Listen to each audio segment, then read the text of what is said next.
लोक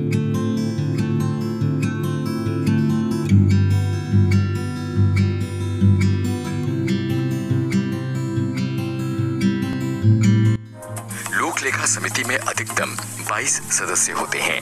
15 सदस्य संसद के निचले सदन लोकसभा द्वारा चुने जाते हैं और संसद के ऊपरी सदन राज्यसभा से 7 सदस्य होते हैं।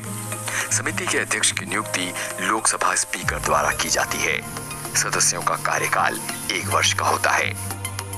वर्तमान पीएसी की अगुवाई लोकसभा के वरिष्ठ सांसद अधीर रंजन चौधरी कर रहे हैं।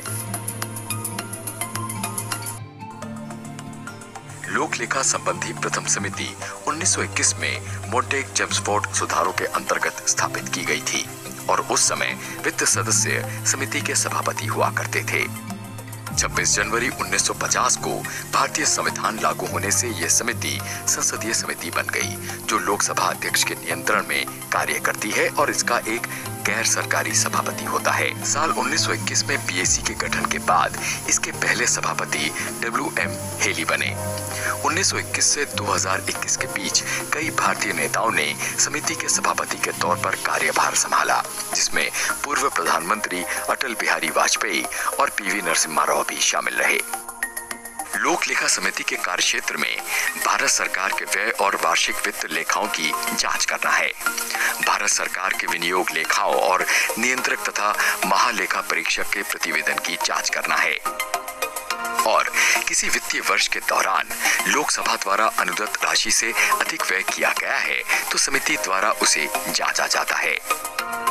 लोक लेखा समिति का एक महत्वपूर्ण कार्य ये पता लगाना है कि क्या संसद द्वारा मंजूर धन सरकार ने मांग के अनुसार खर्च किया है।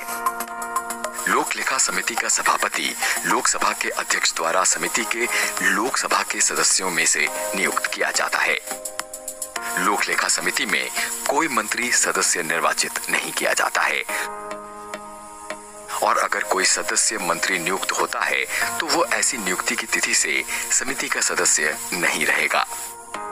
समिति के सदस्यों की पदावधि 1 साल से अधिक नहीं होती है। लोक लेखा समिति द्वारा किसी विषय की जांच पूरी किए जाने के बाद समिति एक प्रतिवेदन के रूप में अपनी सिफारिशें तैयार करती है और संसद सत्र के दौरान संसद में प्रतिवेदन को प्रस्तुत किया जाता है।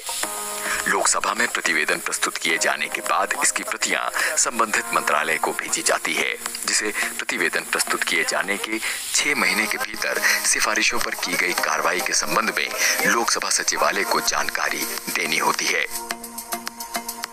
16वीं लोकसभा के दौरान लोक लेखा समिति की सिफारिशों के क्रियान्वयन संबंधी एक उप समिति गठित की गई थी, जिसका कार्य सिफारिशों के क्रियान्वयन की समीक्षा करना होता है।